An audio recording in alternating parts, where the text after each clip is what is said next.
أعوذ بالله السميع العليم من الشيطان الرجيم بسم الله الرحمن الرحيم السلام عليكم ورحمة الله وبركاته الحمد لله الذي نحمده ونستعينه ونستهديه ونستغفره ونعوذ بالله من شرور أنفسنا ومن سيئات أعمالنا فمن يهده الله فلا مضل له ومن يضلل فلا هادي له أشهد أن لا إله إلا الله وأشهد أن سيدنا محمدا عبده ورسوله اللهم صل وسلم على هذا النبي الكريم وعلى آله وأصحابه ومن تبعهم بإحسان إلى يوم الدين أما بعد. Yang dihormati Tuan Pengurusi Surau Jumaat Fadil Ustaz Khairul selaku penyelaras program dakwah dan tarbiyah, Tuan Imam, sidang jamaah muslimin muslimat yang dirahmati Allah. Pada malam ini sekali lagi kita merafakkan syukur pada Allah dengan izinnya kita dapat bertemu dalam majlis ilmu yang mudah-mudahan dapat meningkatkan ilmu kita dan meningkatkan takwa kita untuk terus istiqamah beribadah kepada Allah Subhanahu wa taala. Pada malam ini kita masih lagi membicarakan kitab Imam Ibn Hajar Al-Asqalani, Bekalan Kebahagiaan dan Petunjuk Jalan Menuju Syurga Allah, dan pergi kepada bab yang kelima pada malam ini, iaitulah satu tausiah daripada Sayyidina Umar bin Al-Khattab, Amirul Mukminin, Khulafaur Rasyidin yang kedua, yang memberikan tausiah kepada kita tentang 6 perkara yang sengaja Allah rahsiakan dalam kehidupan kita. Allah tak beritahu pada kita, tapi kalau kita cari, kita gali, insya-Allah kita akan ketemu dengan rahsia Allah ini. Memang sidang jamaah banyak rahsia, antaranya rahsia langit. Rahsia di langit Allah ini yang tidak dikhabarkan apa ahli langitnya dan bagaimana wahyu diturunkan yang disebutkan daripada sama'id dunia dalam surah Al-Jin. Disebutkan oleh Allah dalam ayat 6 itu, wa anna lamasnas sama' fawajadnaha muliyat harasan syadidan wa syuhuba wa anna zananna an lan taqula al-insu wal jinnu 'ala Allahi kadhiba. Dia di kalangan jin. Jin ni makhluk Allah juga tuan-tuan, dan memang jin ramai.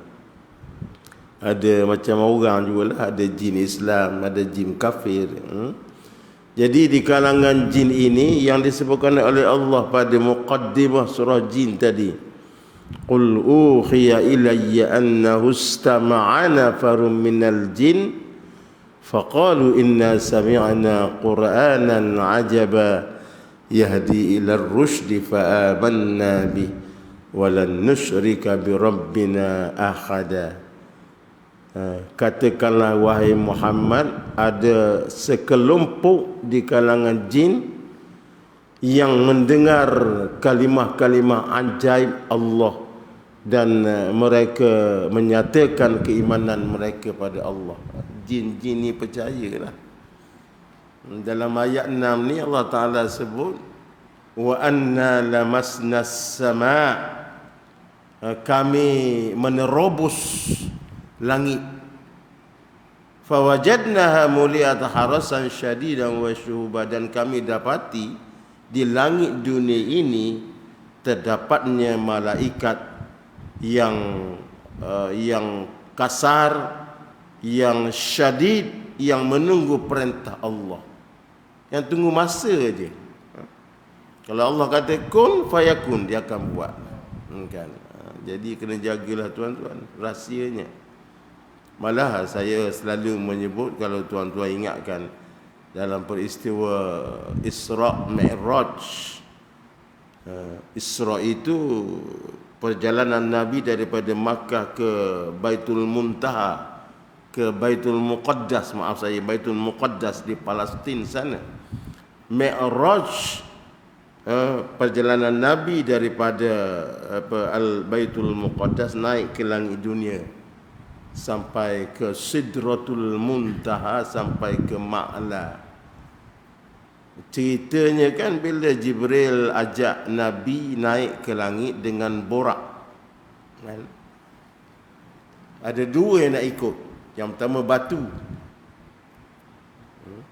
besar, dia nak ikut tapi dihalang dan batu itu tergantung. Ada di Masjidil Aqsa sana. Tuan-tuan nak tengok, nak pergi Masjidil Aqsa jauh, belanjanya besar, bolehlah pergi Masjidil Aqsa replikanya di Taman Tamadun Islam Terengganu. Ada the Rocking Rock dipanggil, batu tergantung. Ini kerja Allah Ta'ala. Yang kedua, Iblis. Iblis nak ikut, dan Jibril larang, Nabi larang, tapi dia nak ikut juga. Dia ikut. Iblis ni memang Allah Ta'ala beri satu kehebatan dia. Bila dia engkar, dia minta untuk menyesatkan anak-anak Adam. Dia nak ikut juga, nak tengok apa yang Jibril nak beritahu pada Nabi Muhammad di langit dunia ini. Lantas ikut juga. Lantas Jibril alaihi salam mengajarkan Nabi satu doa yang sekarang dikenali dengan sebagai doa Ruqiyah Jibril. Ruqiyah ini ialah rawatan menggunakan doa yang Jibril ajar pada Rasulullah sallallahu alaihi wasallam. Bila Nabi bacakan Ruqiyah ini, iblis tadi terbakar hancur atas kekuatan doa Ruqiyah tadi. Doanya agak panjang, tuan-tuan boleh hafal lah. A'udzu biwajhillahil karim wa bikalimatillahi tammatil lati la yujawizuhunna barrun wala fajir min syarri ma yanzilu minas sama' wa min syarri ma ya'ruju fiha wa min syarri ma zara'a fil ardi wa ma yakhruju minha wa min fitanil laili wan nahar wa min tawariqil laili wan nahar illa tariqan yatruku bi khairin ya rahman. Kuat tuan-tuan doa ni memang kalau orang kena sihir, diganggu di jin, diganggu di syaitan, Quran kan ni banyak disebutkan Quran ini sebagai syifa linnas. Ada penyakit-penyakit yang zahir tak boleh ubat, tapi dengan Quran boleh ubat. Sedikit perkongsian lah. Saya yakin ni gini tuan-tuan, sebab saya bila anak saya masa tu tingkatan 5 nak ambil SPM, sekarang dah besar lah, dah kahwin, dah ada anak 2 orang pun, dah dekat 40 dah. Tapi masa tingkatan 5 tu, dia pelik tuan-tuan. Sihir ni pelik. Siapa buat kita pun tak tahu. Kita tak boleh tuduh orang sebarangan kan. Yang peliknya banyak insiden. Pertama, kalau nak pergi SPM tu, kat rumah elok je kita bawa dalam kereta sampai Dewan Periksa. Masa tu sekolah menengah teknik, on the way ke UIA tu. Nak masuk je kawasan sekolah, nak masuk dewan dia, tiba-tiba mata celik ni tiba-tiba buta. Jangan main-main tuan-tuan. Ini kerja-kerja makhluk ni yang makhluk halus ni. Banyak insiden lain tengah daripada rumah nak pergi sekolah. Masa itu sekolah Seri Gombak tu. Daripada rumah saya tu ada padang bola, padang permainan. Tiba-tiba datang api, bola api bakar baju dan terbakar. Sampai sekarang kita ada simpan lagi lah baju tu. Tengah-tengah belajar dalam kelas, kena cakar. Luka, cakar, ada parut sampai sekarang. Yang paling saya bimbang satu ketika itu, baiklah kawan-kawan dia pegang. Makhluk ni nak tolak anak saya daripada tingkat 1. Tak percaya, tapi itu terjadi. Berobat, puaslah tuan-tuan. Sebab tu tuan-tuan minta lah. Yang pertamanya, jauhlah keluarga kita ni daripada benda-benda yang sangat menguji kesabaran dan keimanan kita, termasuk penyakit-penyakit misteri. Minta jauh. Sebab itu antara doa kita baca tuan-tuan, jangan lupa. Allahumma inna na'udzubika min syarri ma khalaq. Ya Allah, aku berlindung denganmu daripada apa saja perkara-perkara buruk yang boleh berlaku pada aku dan keluargaku, ya Allah. Minta jauh tuan-tuan. Minta jauh, minta berlindung daripada penyakit-penyakit. Penyakit ni kalau mari tuan-tuan, ya Allah akbar, sakit nak baik bukan mudah. Sahabat saya sekarang,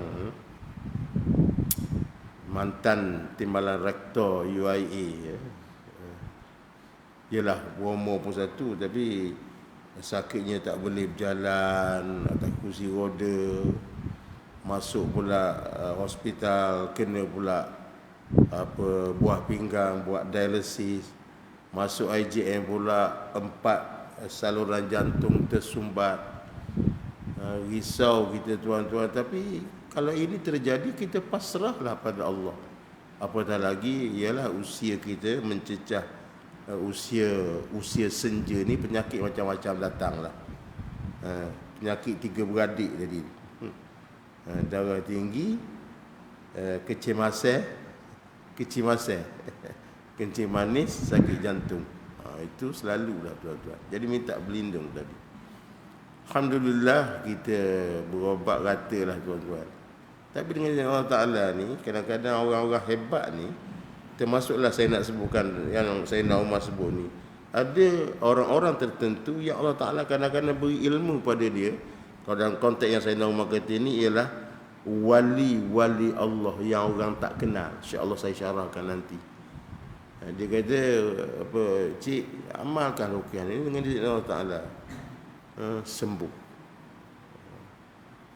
Jadi tuan-tuan jangan lupa ya, kita ni jangan lupa doa, jangan lupa zikir, jangan lupa selawat pada Nabi tu, jangan lupa.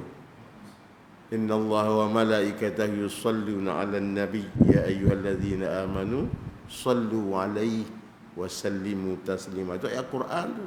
Allah berselawat pada Nabi, para malaikat berselawat pada Nabi. Sebab itu tuntutan Allah, wahai orang-orang yang beriman, berselawatlah kamu ke atas Nabi sallallahu alaihi wasallam.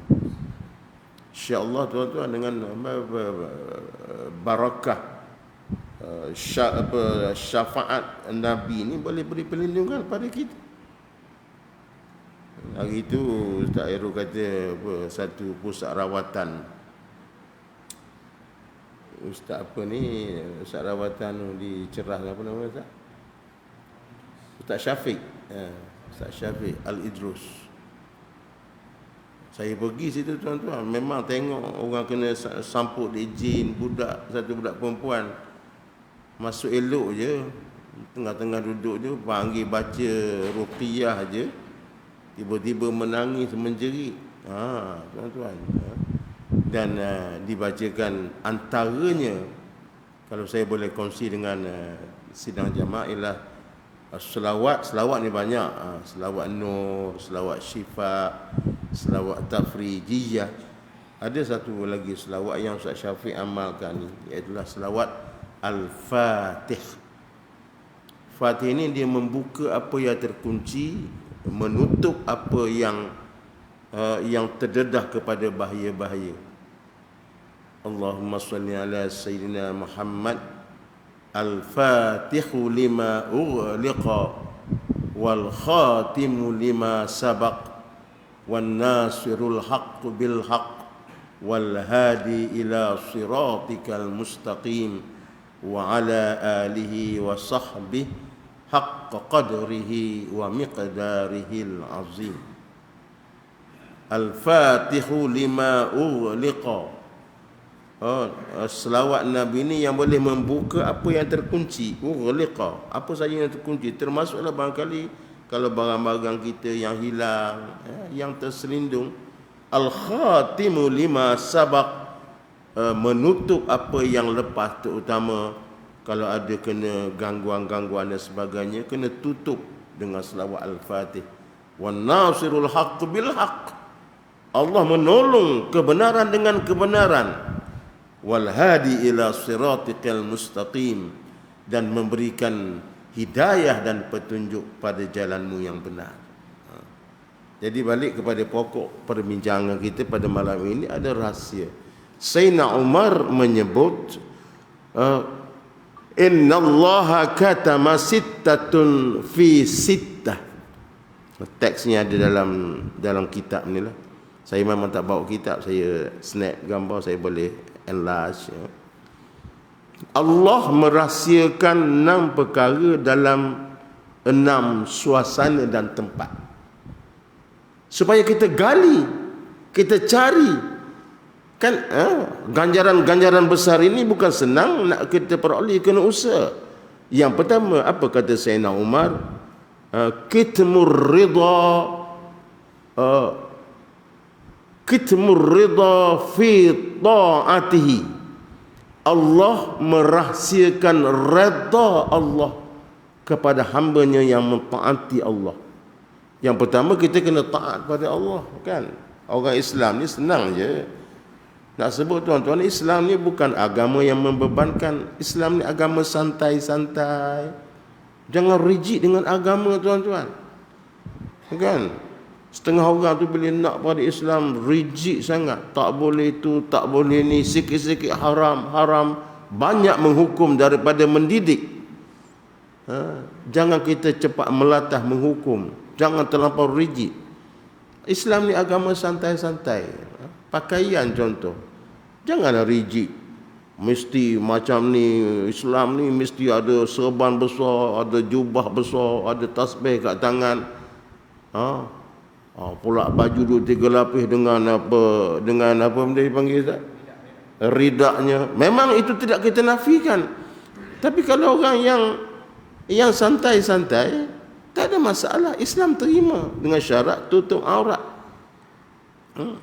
Jadi yang pertama, taat. Ini yang Nabi kata, kan senang je nak jadi orang Islam ni. Ma amartukum bihi fakhudhu wa ma nahaitukum anhu fantahu. Apa yang aku suruh buat, apa yang aku larang tinggal. Itu fuqaha datang dengan 5 hukum tu: wajib, sunat, harus, makruh, haram. Yang wajib sunat buat. Cuma jangan kita bertukar dari segi aulawiyahnya. Aulawiyahnya kena buat yang wajib dulu. Jangan kita kejar-kejar yang sunat, kita tinggal yang wajib. Kejar-kejar qiyamul lail dengan zikir waktu malam, tak semayang subuh pasal mengantuk sangat. Tak betul. Subuh itu wajib, menghidupkan malam itu sunat. Yang harus ni buatlah. Makan, pakai, berhias. Ini agama, tuan-tuan. Dia tidak rigid. Walaupun ada neraka, memang basyiran wa nazira. Nabi datang bawa khabar gembira, bawa khabar buruk. Khabar buruknya neraka. Tetapi Allah Ta'ala ciptakan kita ni, kalau kita taat, insya-Allah ke syurgalah kita, kan. Cumanya melalui jalan-jalan tertentulah, azab kuburnya, padang mahsyarnya. Tadi kan imam membacakan waqina azab. Saya kan imam selalu bacakan waqina azab benar. Tapi imam kita ni, ini imam baru lagi, imam muda lagi. Ganti imam dua. Ramai, bagus. Anak-anak muda hafiz, suara sedap baca. Allahu Akbar. Ada imam kita ni, imam baru ni. Yang ni. Sebelah imam. Dia ada imam senior, ada imam junior. Elok dua orang tu. Alhamdulillah. Bertuah. Alhamdulillah.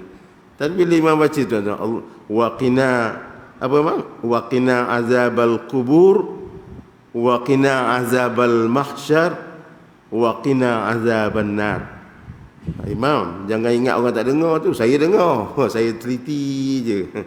And I am making my own assessment on your capability, kata orang. Saya boleh bagi markah 5/5 lah kalau nak bagi markah. Masya Allah. Jadi bila imam baca, ya Allah hindarkan kami daripada azab kubur, hindarkan kami daripada azab mahsyar, hindarkan kami daripada azab neraka. Memanglah nak syurga tu, suka tak suka kena lalui kubur, kena lalui mahsyar. Cumanya bila Allah Ta'ala buat, tuan-tuan, yakinlah syurga ni, kan? Cuma Allah Ta'ala rahsiakan. Bila kita taat pada Allah, apa yang kita nak? Redha Allah. Bila Allah redha, bila Allah sayang, bila Allah suka, senang Allah Ta'ala nak bagi, kan? Bila hati sudah suka, semua indah saja. Kan? 7 gunung kan ku daki, 7 lautan kan ku renangi, di mulut naga lagi kan ku sambar, ini pula di tangan orang kalau hati dah suka, kan? Jadi kita nak suruh orang suka kat kita lah. Nak suruh orang suka, tuan-tuan, adalah doa-doa sikit, kan? Fa in kuntum tuhibbunallah fattabi'uni yuhibbukumullah wa alqaitu alaika mahabbatan minni wa litusni'u ala aini. Kan? Kita ni, tuan-tuan, nak suruh orang suka, sayang kat kita.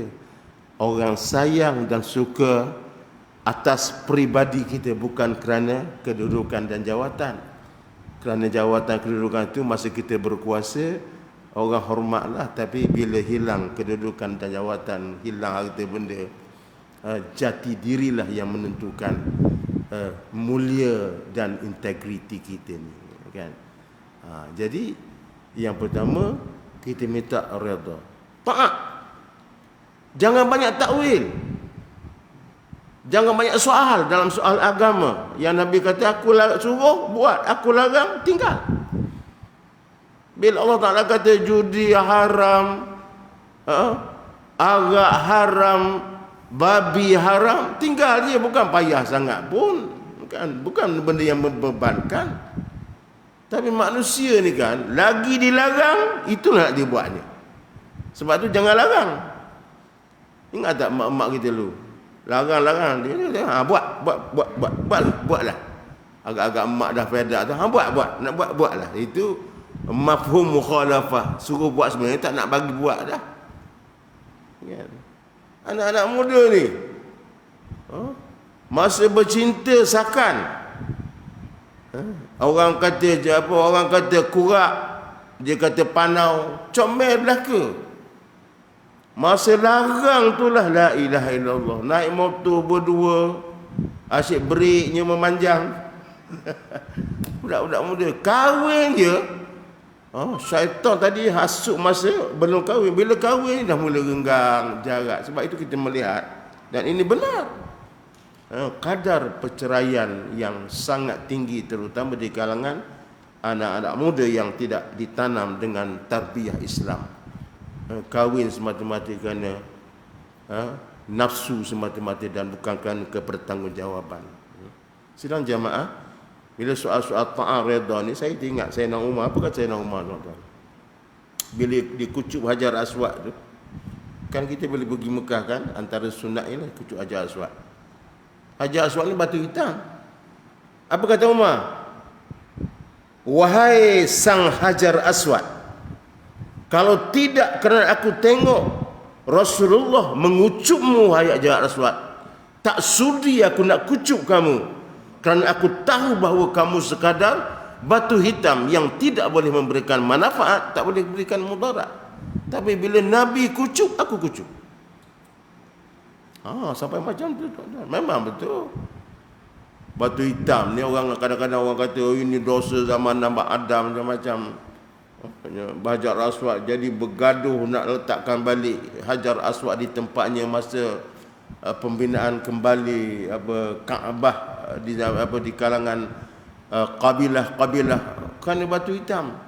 Tapi Umar kata kalau tak kerana Nabi aku tak nak kucuk sebab kamu batu hitam dia. Tak boleh beri manfaat, tak boleh beri mudarat. Betul lah tuan-tuan. Kena ingat kita ni yang boleh beri manfaat, boleh beri mudarat Allah Ta'ala. Tu yang saya selalu kalau saya syarah saya tak tinggal tu. Ayat 7. Ayat munjiat tu. Ayat pertama, ayat kedua. Memang ayat 7 ni tentang kuasa Allah.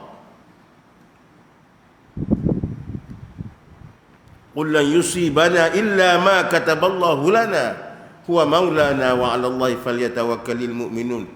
Wa in yamsaskallahu bi khair wa in yamsaskallahu bi durrin fala kashifa lahu wa in yuridka bi khairin fala radda li fadli. Kalau Allah nak satu mudarat tak ada kuasa boleh tolak. Kalau Allah nak satu kebaikan tak ada satu kuasa pun yang boleh menyekat kebaikan yang Allah Ta'ala tentukan pada seseorang.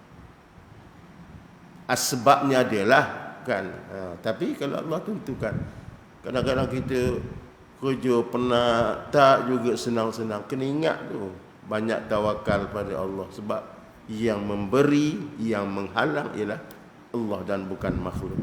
Makhluk ni jadi asbab ni. Itu yang pertama. Yang kedua, Sayyidina Umar menyebut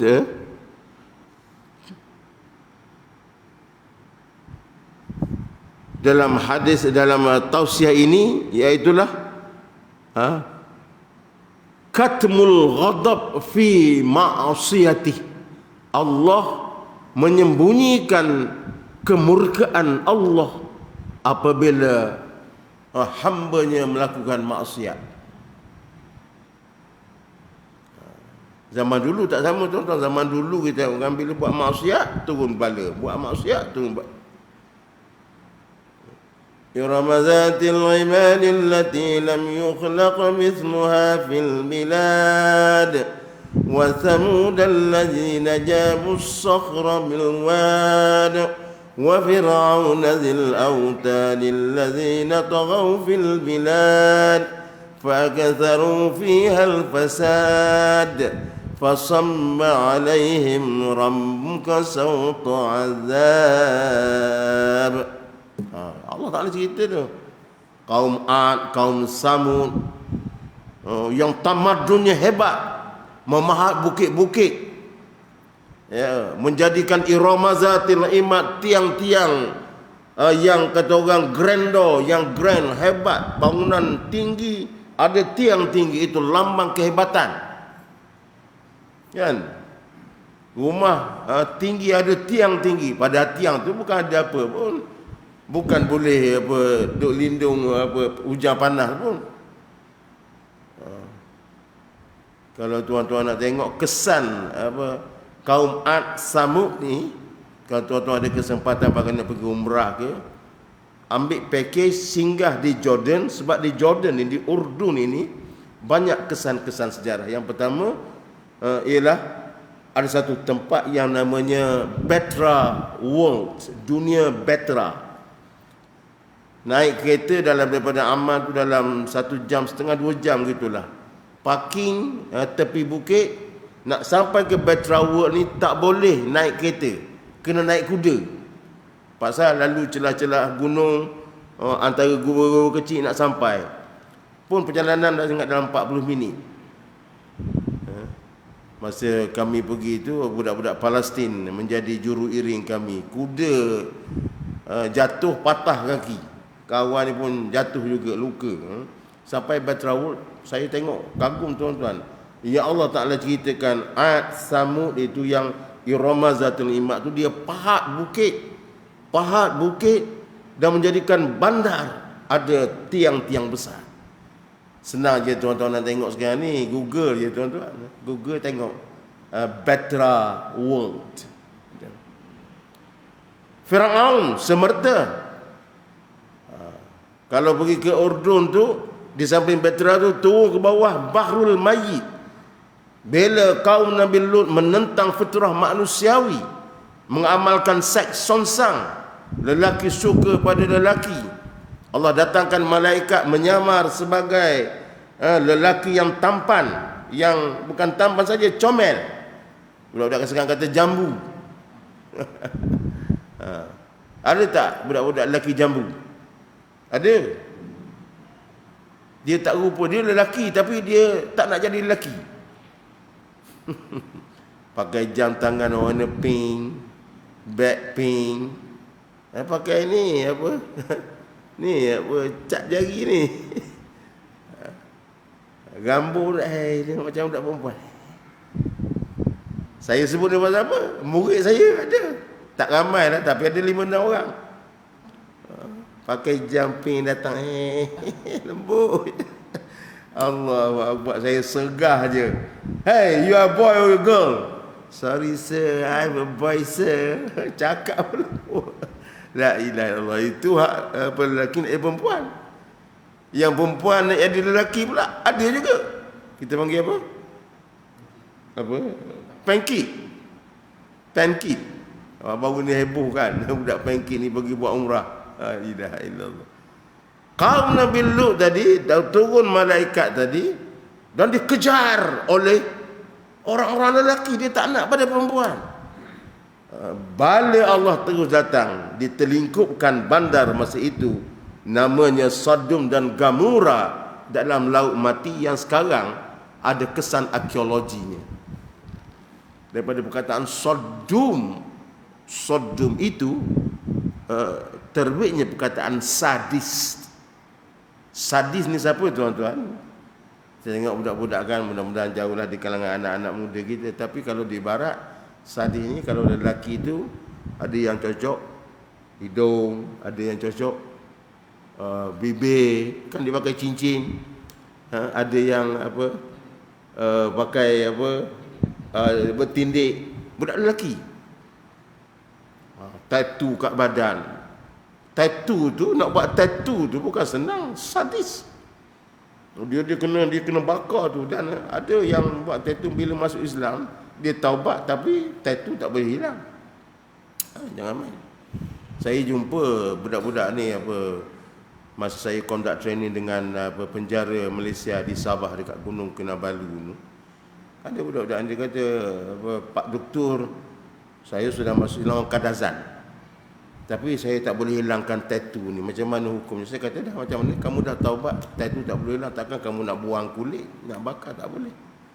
Jadi dulu sidang jamaah, bila buat maksiat, Allah murka segera. Tapi saya nak kata, akhir zaman maksiat berlaku, Allah tunggu je masa Allah merahsiakan.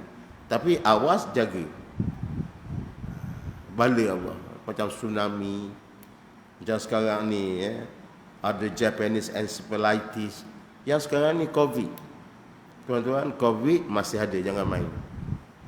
Jadi saya ni minta izin lah, kalau saya amal saya tak pakai, tapi masih ada. Hari ni dilaporkan 18 orang mati kerana COVID, tuan-tuan. Ya Allah, jauh, tak jauh. Saya pun kena juga baru ni. Masa buat kekah cucu tu, saya ingat dia ramai apa, imam kita datang rumah saya. Bila kumpul ramai-ramai ni, tak tahu siapa bawanya, balik mula-mula batuk. Rasa demam, batuk lah. Ada orang kena demam kan. Kita buat test kit tu, tengok naik terus dua line terus. Tuan-tuan, bila 2 line kena kuarantin seminggu. Tuan-tuan, kuarantin seminggu kat rumah. Nak gila tuan-tuan, kat rumah. Sebab tu tak tahulah, kalau orang masuk penjara ni, jangan main tuan-tuan. Nak habiskan hari-hari di penjara bukan senang tuan-tuan. Jadi jaga. Dan saya teringat satu hadis kursi. Apa kata Allah? Wahai para malaikat, turunkan bala dalam kampung. Turunkan bala di Gombak ni. Gombak. Spesifiknya turunkan bala Taman Sunway Batu-Kek. Tu kita minta jauh tu. Minta jauh. Malaikat ni sifat dia sami'na wa ata'na, dia turunlah daripada sama'id dunia, tengok nak turun bala. Malaikat terkejut sebab dia tengok, dia naik balik jumpa Allah Ta'ala. Ya Allah, benarkah nak turun bala dalam negeri dan perkampungan ini, Qaryah? Saya buat contoh, jadi jangan pula tuan-tuan terasa ya. Saya percayalah di sini mudah-mudahan tidak ada maksiat. Apa kata malaikat? Kerana ya Allah, kami tengok adanya para ulama, orang-orang alim, abid, orang-orang yang mengabdikan diri padamu ya Allah dalam kampung ni. Sebab bila bala turun, dia akan kena pada semua orang. Kata Allah, benar, aku tidak tersalah tempat. Sebab apa kata Allah? Walaupun adanya para ulama dan abid yang mendekatkan diri padaku, tapi wajah mereka tidak berubah melihat maksiat berlaku dalam masyarakat. Jadi dalam kata lain tuan-tuan, kita tengok maksiat ni kena ubahlah. Benci, komen-komen lah. Nak komen pun sekarang ni sosial media ni orang komen macam-macam. Hak buat maksiat ni tuan-tuan, kita bimbang tentang murka Allah. Kitmullah fi ma'asiyati.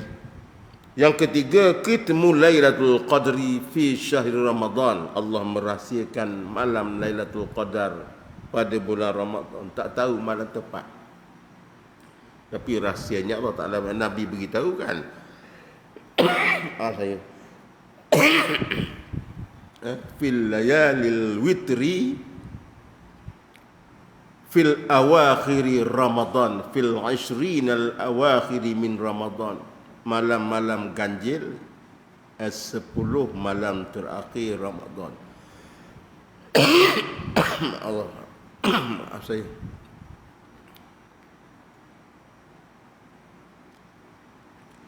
Yang berikutnya, yang keempat,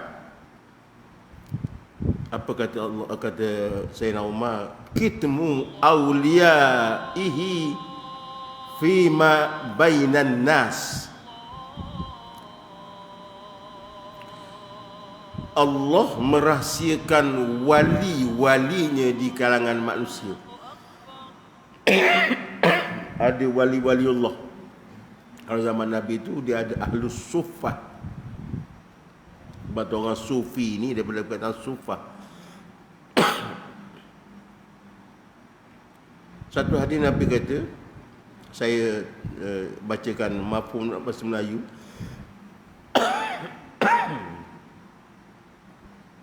Kamu akan bertemu dengan seseorang yang pakaiannya kusut masai, badannya semacam kelihatan tidak terurus, tetapi mereka adalah kekasih-kekasih Allah, yang apabila mereka berdoa, maka doa mereka segera dimustajabkan Allah.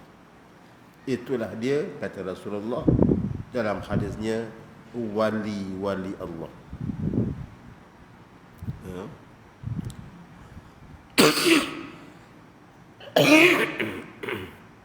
Satu orang tabi'in dalam, dan ini disyarahkan oleh Imam Nawawi dalam kitabnya, pun ada dalam kitab kita baca ni. Namanya Muhammad Al-Makhtum. Dia kata, dalam Masjid Nabawi zaman kami berlaku kemarau panjang. Kami doa tapi Allah Ta'ala tak mustajab. Kami doa minta turun hujan. Kata Syekh ni, dia kata satu ketika aku memasuki Masjid Nabawi, di belakang-belakang tiang kan masjid itu banyak tiang kan. Maaf saya batuk sikit. Aku melihat satu orang yang pakaian biasa-biasa, dia bukan di kalangan sahabat, dan dia menadahkan tangan berdoa pada Allah, ya Allah, aghithna, aghithna, ya Allah. minta turun hujan, tiba-tiba hujan turun semerta. Maka tabi ini kata, inilah dia wali Allah yang dijanjikan oleh Rasulullah sallallahu alaihi wasallam. Jadi ada wali-wali Allah. Malah satu hadis lain kata, kalau datang dalam masjid, dia akan duduk di penjuru-penjuru, dia akan berzikir, dia akan banyak berselawat, dia baca Quran, tapi orang tak kenal dia. Waliullah. Yang kelima, kita tak cukup masa ni. Yang kelima saya nak habiskan dua lagi. Nabi kata apa? Sayyidina Umar kata apa? Kitmul mauti fil umri. Allah merahsiakan kematian pada umur kita. Ya, dia kita tak tahu kita bila nak mati. Cuma Nabi bagi segenera 60, 70, tunggu je lah masa. Ya, 60, 70. Jadi bila kita dah cecah 60, ya, tapi tak berarti anak-anak muda tak mati. Ramai kan budak-budak muda mati. Kadang-kadang mati ni kerja Allah. Belum tentu orang tua itu mati dulu. Kadang-kadang anak muda meninggalkan dunia ini lebih awal daripada orang tuanya. Jadi rahsianya. Cuma kalau bagi orang yang berumur ni, dia datanglah kena datang penyakit, tanda banyak dah. Saya selalu sebut seluruh-seluruh kan, tanda cuba tengok cek kita ni. Mata kabur, mata dah kabur, uban dah bertabur, gigi pun dah gugur, makan pun bubur-bubur, kulit pun dah kendur, tunggu masa nak masuk kubur. Tanda dah ada sini. Kita azan sekejap.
Kita sambung yang keenam ni. Akhir sekali Allah Ta'ala, Nabi Sayyidina Umar menyebut Allah merahsiakan sembahyang wusta atas sembahyang yang 5 waktu sehari semalam.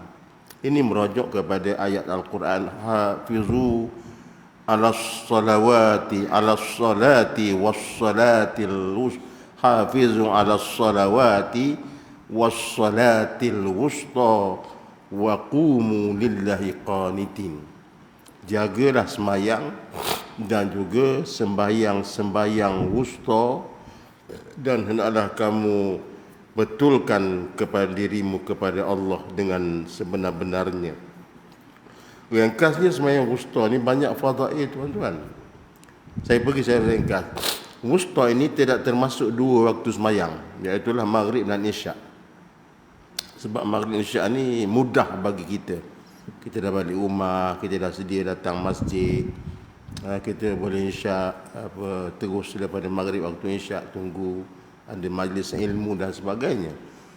Para ulama bersetuju bagikan wusta ini pada 3 waktu. Yang pertama zuhur. Zuhur ni panas. Wusta itu pertengahan kan, antara subuh sampai maghrib, tengahnya zuhur. Macam kita lontar jumrah lah, Jumratul Ula, Al-Wusta, Al-Aqabah. Zaman Nabi tak ramai, walaupun memang ramai sahabat di tarbiyah, tapi ada yang tak pergi sembahyang jamaah di masjid kerana kepanasan yang teramat sangat. Satu. Yang kedua, ulama bersetuju bahawa al-wusta ini ialah sembahyang subuh. Pasal apa? Subuh memang payah tuan-tuan. Ramai orang boleh jaga zuhur, asar, maghrib, tapi subuh ramai orang yang terlepas. Tambah-tambah kalau pagi cuti lah. Sebab itu al-wusta ini subuh, walaupun 2 rakaat tapi berat kita nak tunaikan. Dan yang ketiga ialah waktu asar. Sampai Allah berqasam, bersumpah dengan waktu asar ni, wal asri innal insana lafi khusr illa allazina amanu, sampai habis itulah. Kenapa asar tuan-tuan? Kita tahulah asar ni kadang-kadang kita duduk santai-santai, minum-minum, main-main. Kadang-kadang balik kerja pun, balik kerja terperangkap waktu asar ni. Balik pukul 4, kena jam, kena hujan pula, terlepas waktu asar. Tapi orang yang kuat iman dia akan cari tempat untuk solat. As-salawatil wusta, 3 ni, sebab Allah Ta'ala sebut hafizu ala salawati was salatil wusta, jaga sembahyang, terutama sembahyang wusta ini. Yang mudah-mudahan kita istiqamah lah. Sidang jamaah yang dirahmati Allah, inilah yang saya nak sebut 6 perkara. Carilah, boleh saya rumuskan, cari redha Allah pada mentaatinya. Allah Ta'ala rahsiakan kemurkaan Allah kepada hamba-hambanya yang buat maksiat. Allah rahsiakan malam Lailatul Qadar. Allah rahsiakan wali-walinya. Allah rahsiakan kematian pada umur kita. Dan Allah menyembunyikan sembahyang al-wusta pada kewajiban salat 5 waktu sehari semalam. Mudah-mudahan insya-Allah kita mengambil ibrah daripada tausiah Amirul Mukminin Sayyidina Umar bin Khattab. Cukup sekadar itu pada malam ini. Saya minta maaf malam ni batuk-batuk sikit, tapi jangan bimbang lah, saya dah sembuh sebenarnya. Kadang-kadang sehari dua ni banyak sikit kuliah lah. Tengah hari tadi pun bagi tazkirah, malam ni semalam, jadi agak kering sikit tekak lah. Mudah-mudahan diterima oleh Allah Subhanahu wa taala. Bismillahirrahmanirrahim. Alhamdulillahirabbil alamin wa bihi nasta'in. Allahumma ja'al jam'ana hadza jam'an marhuma wa tafarruqana min ba'dihi tafarruqan ma'suma wa la taj'al illahumma fina wa la ma'ana shaqiyan wa la matrudan wa la mahruma. Rabbana atina fid dunya hasanah wa fil akhirati hasanah wa qina adzaban nar. Walhamdulillahi rabbil alamin. Taqabbalallahu minkum. Assalamualaikum warahmatullahi wabarakatuh.